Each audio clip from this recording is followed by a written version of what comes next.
Good afternoon, dear students. Welcome to the English Canvas. I hope you all are doing well today. Today, we will embark on a new and profoundly important topic. T.S. Eliot, Thomas Stearns Eliot, one of the most influential poets and critics of 20th century. His work have shaped the direction of modernist poetry and literary criticism in ways that continue to resonate. So let's begin this intellectual journey into life and legacy of Thomas Stearns Eliot. He was born on 26th September 1988 at St. Louis, USA. He was died in 1965, 4th January 1965 in London, England. He was born as American but later naturalized as British citizen in 1927, right? So Eliot came from a distinguished family, was educated at Harvard uh, and Sorbonne in Paris and Merton College, Oxford. Though American by birth, he spent most of his adult life in England and considered himself as British. He was born as an American, but he moved to United Kingdom and was naturalized as a British subject at the age of 39, right? So in his lifetime, Eliot worked as a teacher. He was a teacher, bank clerk, and ultimately as a director at the publishing house Faber and Faber. His personal life was troubled and marked by emotional, psychological struggles, particularly in his early years. His major works includes The Love Song of J. Alfred Prufrock. This is a dramatic monologue which captures modern men's sense of inadequacy and spiritual analysis. His second major work is The Wasteland. This work got published in 1915 and this was published in 1922. This is perhaps his most famous poem, The Wasteland. It's a complex and fragmented depiction of post-World War I disillusioned, rigid in illusions. It reflects a world in spiritual decay. His another major work is The Hollow Man. या ये BA के course में भी है. It was published in 1925. It was a bleak poem that explores themes of moral emptiness, spiritual sterility, and the failure of modern humanity. His another major work is Ash Wednesday. It is marked as a turning point towards religious themes. Sorry for the handwriting. It reflects Eliot's conversion to Anglicanism, right?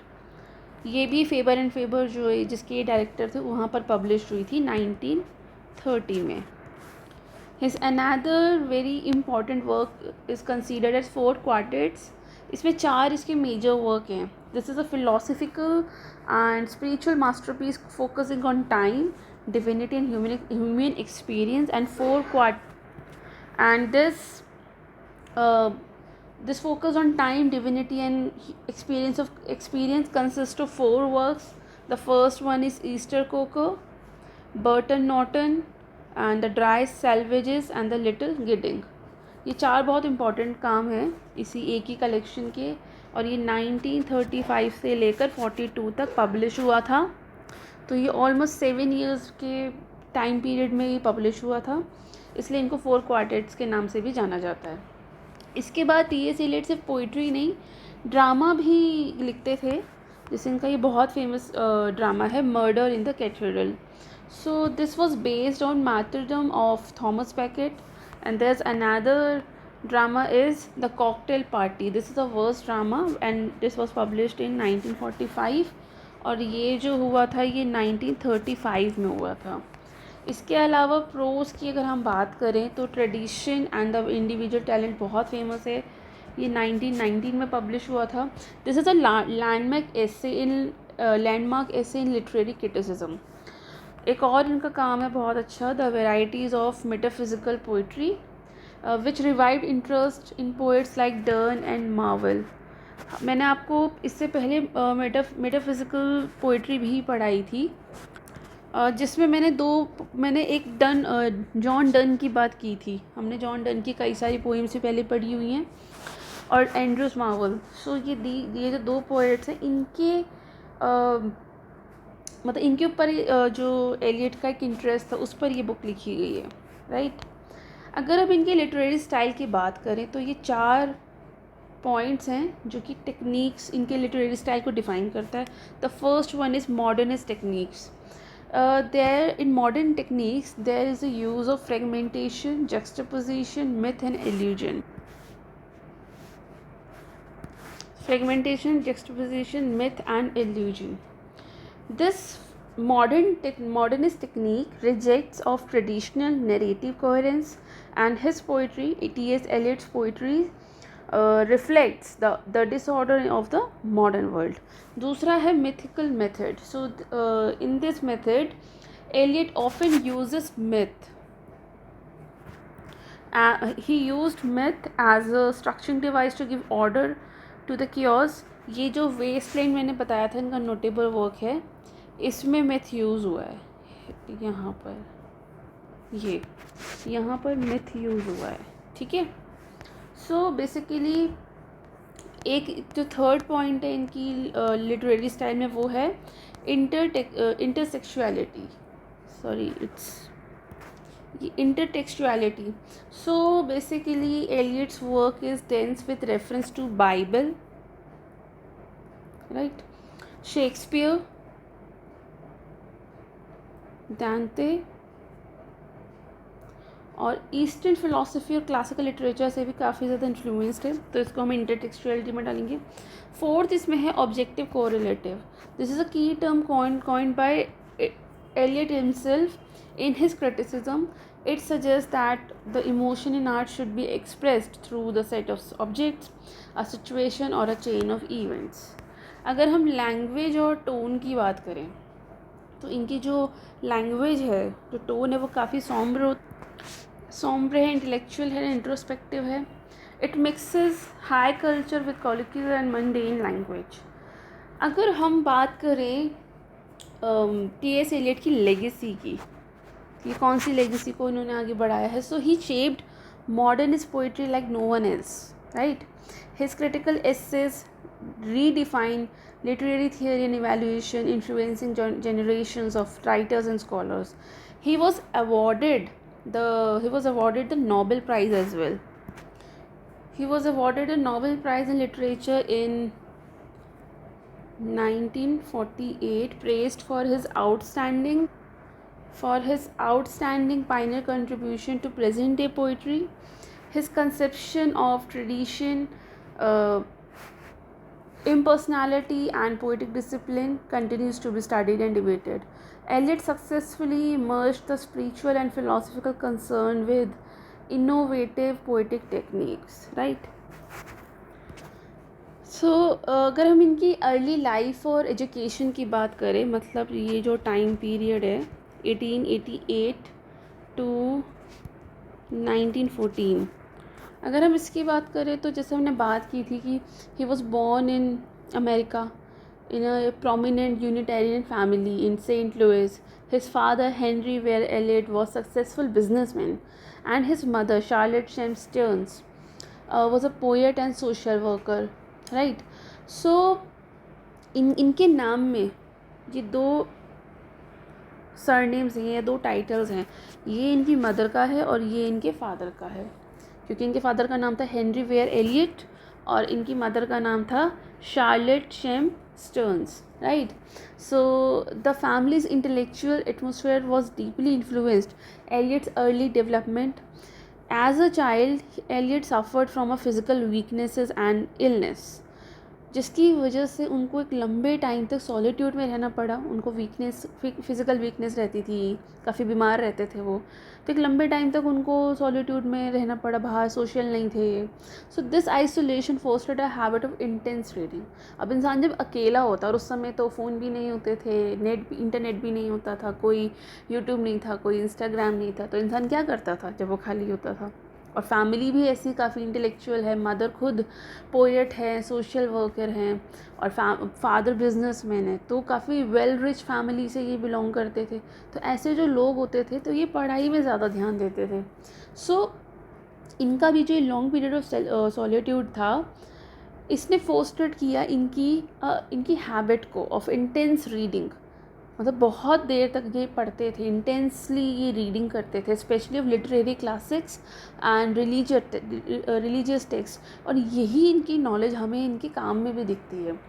सो अगर हम इनकी education की बात करें तो इन्होंने Smith academy join की, attend किया, मिल्टन अकेडमी भी इन्होंने ज्वाइन की, ठीक है, where he was influenced by French symbolist poetry and the philosophy of eastern and western tradition. उसके बाद 1906 में, मतलब इन कॉलेजेस के बाद, जिसमें अकेडमी और मिल्टन अकेडमी, इसके बाद 1906 में he entered Harvard university. Harvard university का नाम आज भी कितना ज़्यादा है अगर आप देखते हैं। वहाँ इन्होंने पढ़ाई की, काफ़ी लिटरेचर वगैरह पढ़ा, और वहीं इन्होंने अपनी बैचलर्स की और मास्टर्स की डिग्री पढ़ी। And begins is life long interest in metaphysical poets. And इनका इंडियन थॉट भी काफ़ी अच्छा था देखा जाए तो।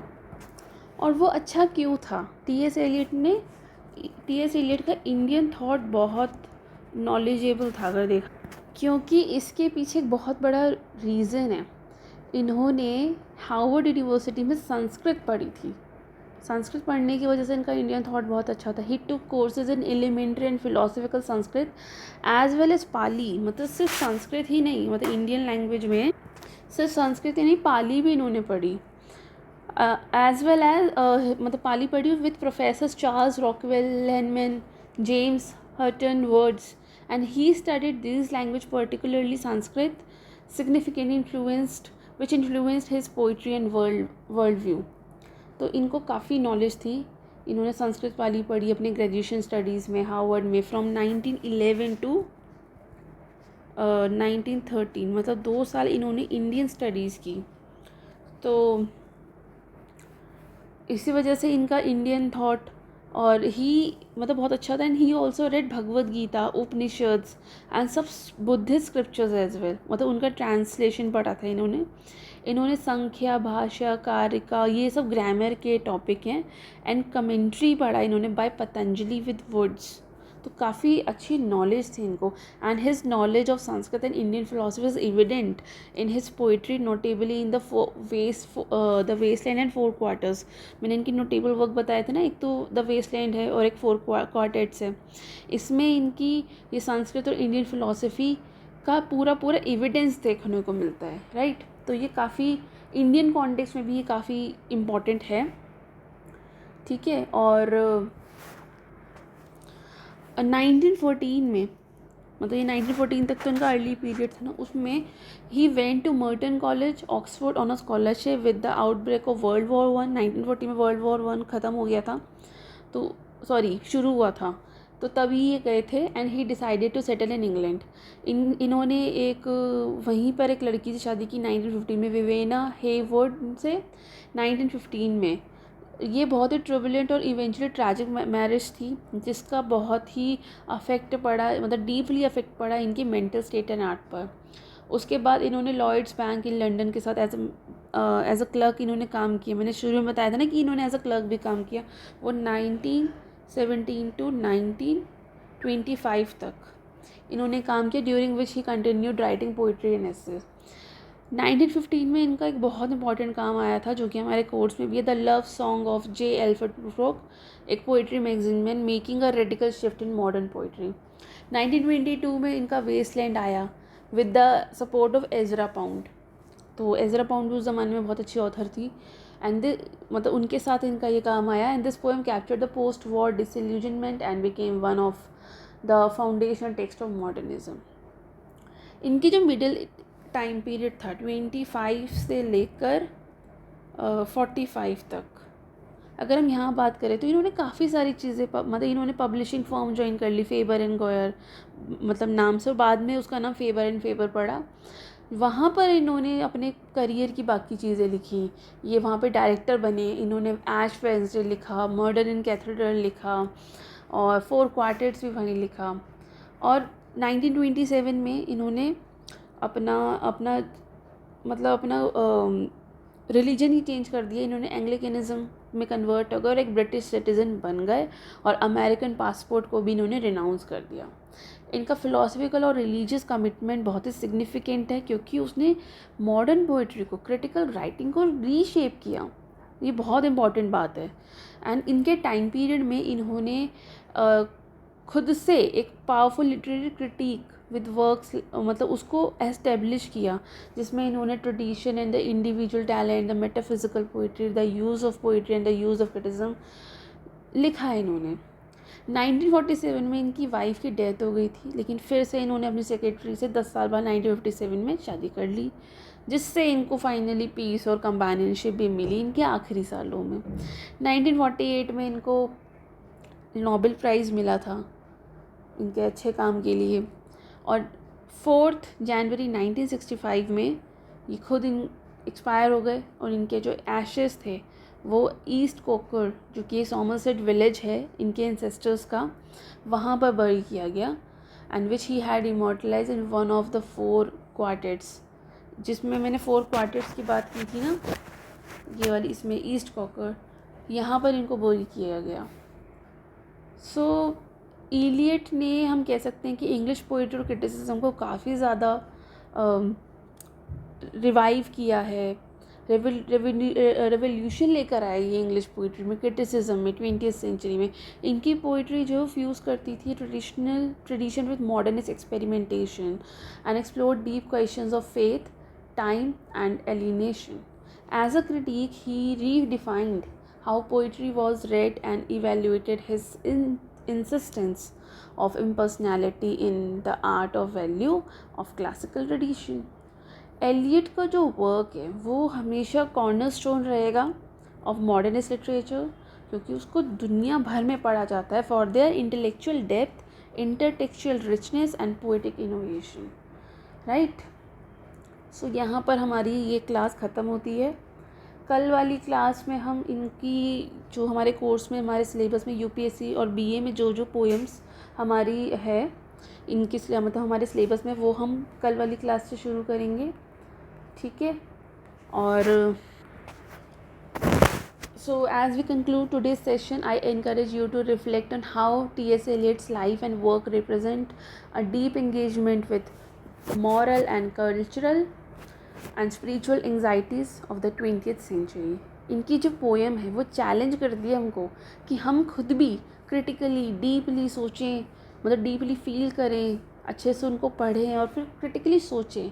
हमारी आने वाली क्लासेस में हम ये सारी पोएम्स पढ़ेंगे, जैसे love song of J Alfred Prufrock, the Waste Land और द होलो मैन, और जो भी हमारे सिलेबस में है वो सब हम करेंगे, मतलब डिस्कस करेंगे। Till then stay curious and keep reading. Thank you all for your attention and see you in the next class.